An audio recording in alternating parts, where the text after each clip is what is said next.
A 7 quilômetros da costa do Uruguai, no Rio da Prata, jaz o esqueleto do encouraçado Graf Spee, um dos orgulhos da marinha de Hitler, afundado não por torpedos inimigos, mas por ordem de seu capitão. Antes de encontrar o seu destino nas profundezas, a embarcação protagonizou a última batalha naval à moda antiga da história. Um duelo entre navios baseado na habilidade e astúcia de seus comandantes, sem o uso da força aérea, submarinos ou radares.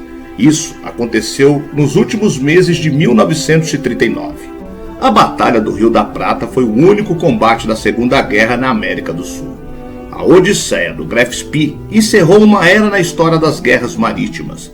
Meses mais tarde, novas tecnologias revolucionaram as batalhas navais, pondo fim aos duelos entre os marujos. A poucos dias do início da Segunda Guerra Mundial, seu capitão Hans Langsdorff recebera ordens de seguir para o Atlântico Sul. Sua missão, em caso de guerra, atacar navios mercantes com bandeira da Inglaterra, a fim de atrair forças da marinha inglesa para a região, afastando-as da Europa. Eu sou o Sidney Góes e você está no Placebo. Vem comigo, que no caminho eu te explico.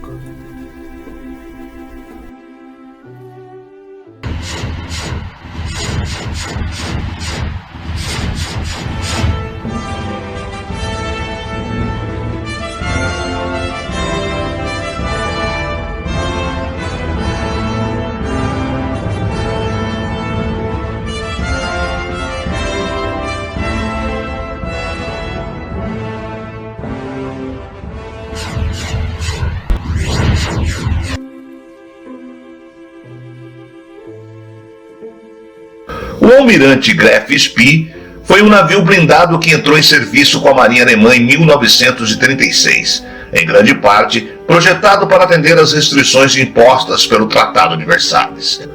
O almirante Graf Spee e outros de sua classe eram frequentemente chamados de encouraçados de bolso por causa de seu poderoso armamento de canhões de 11 polegadas. No início da Segunda Guerra Mundial, o navio foi enviado para o Atlântico Sul para servir como saqueador de comércio. Ele provou ser bem sucedido nesse papel e logo foi caçado por um esquadrão britânico. Depois de sofrer danos na Batalha do Rio da Prata em 13 de dezembro de 1939, o almirante Graf Spee buscou refúgio no porto neutro de Montevidéu, no Uruguai. Impedido por leis de neutralidade de fazer reparos e enfrentar uma força britânica superior, o capitão Hans Langsdorff decidiu afundar o navio em vez de deixá-lo ser internado no Uruguai. A Batalha do Rio da Prata foi o único combate da Segunda Guerra na América do Sul. A odisseia do Graf Spee encerrou uma era na história das guerras marítimas. Meses mais tarde, novas tecnologias revolucionaram as batalhas navais, pondo um fim aos duelos entre os marujos. O protagonista dessa história era um sujeito que parece saído das páginas de um romance de aventuras, o capitão Hans Langsdorff. Ele conduziu o Graf Spee em uma jornada secreta por 2 oceanos. Descrito até por seus inimigos como um cavalheiro, era bem diferente da ideia que se tem de um oficial nazista. Em vez de trucidar prisioneiros, preferia lhe oferecer charutos, bebidas e banhos de sol. Antes de afundar o navio, Langsdorff preferia apertar a mão do capitão adversário e pedir desculpas com a mais extrema e meticulosa cortesia. Seu navio foi ao mar dias antes do início da Segunda Guerra. Em 20 de agosto, o Graf Spee partiu da Alemanha, com 1.200 homens, encarregado de uma missão secreta. O objetivo era estrangular as linhas de comércio da Inglaterra no Atlântico Sul.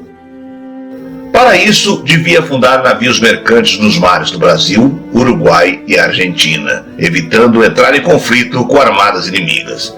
Ou seja, devia agir como um navio fantasma, aparecendo do nada e sumindo com idêntica rapidez, para ressurgir a várias milhas de distância. O Graf Spee foi considerado o navio ideal para a tarefa. Segundo a propaganda alemã, era mais forte que o mais veloz e mais veloz que o mais forte. O Bismarck, maior navio da armada Hitler, tinha 250 metros de comprimento com 185 metros. O Graf Spee era o mais avançado e bem equipado dos encouraçados de bolso. O apelido era referência ao seu tamanho e agilidade. O navio assim podia alcançar uma velocidade de 28 nós, 55 km por hora, enquanto outros encouraçados não passavam dos 23 nós. Os encouraçados de bolso foram os primeiros a usar diesel como combustível e navegavam mais de 8.000 milhas marítimas sem abastecer, 3 vezes mais do que um encouraçado comum. O maior trunfo, porém, eram as táticas de pirataria de seu capitão. Carregado com latas de tinta para pintar e repintar o casco, o navio trocava de cor ou de nome em alto mar. As torres com canhões eram cobertas por lonas e Langsdorff mandou instalar nos mastros sinalizadores utilizados por navios mercantes. Isso permitia que o Graf Spee se aproximasse dos inimigos quase incógnito, mostrando as garras quando a armadilha já estava fechada. Nas sombras, o navio fantasma alemão navegou do Mar do Norte ao sul do Atlântico, até fazer sua primeira vítima, um mês após o início da viagem, a pouco mais de 50 milhas do litoral de Pernambuco. Em 31 de setembro, o navio brasileiro Itatinga encontrou botes lotados de marinheiros ingleses, tripulantes do Clemente, que viajava entre Nova York e Rio de Janeiro, e fora afundado na véspera pelos alemães. Sem desfraldar a bandeira nazista, pintado de verde escuro, eles se passaram por navio mercante até o último segundo.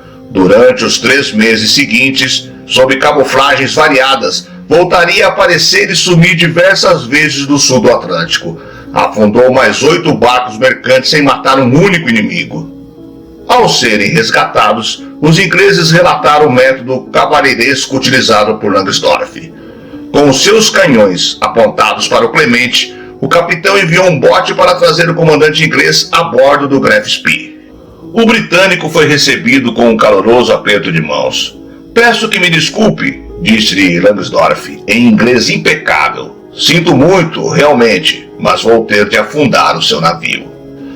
Nascido em 1894 em Düsseldorf, Langsdorff havia servido como tenente na Armada Imperial do Kaiser Guilherme II. Na Primeira Guerra, foi condecorado com a Cruz de Ferro. De todas as forças armadas alemãs, a marinha era a mais tradicional e possuía, em enormes quantidades, oficiais que não eram ligados ao nazismo. Langsdorff não era afiliado ao partido.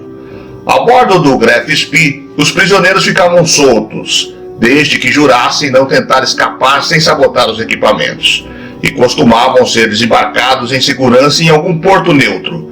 Entre setembro e dezembro de 1939, o alto comando britânico empreendeu uma caça desesperada à embarcação alemã. 13 encouraçados e 14 cruzadores foram enviados ao sul do Atlântico, em grupos separados, em busca do Graf Spee. Por 3 meses, o Graf Spee despistou os perseguidores, mas no dia 13 de dezembro, a 500 quilômetros da cidade uruguaia de Punta del Este, na boca do Rio da Prata, foi encurralado. Por volta das 6 horas, 3 cruzadores o cercaram. O navio foi alvejado 19 vezes. Langsdorff sofreu uma concussão craniana ao ser atingido por estilhaços. Apesar dos danos, o capitão conseguiu conduzi-lo para dentro do Rio da Prata e rumou para Montevidéu. O Uruguai era uma nação neutra, mas seu governo não simpatizava com o Terceiro Reich.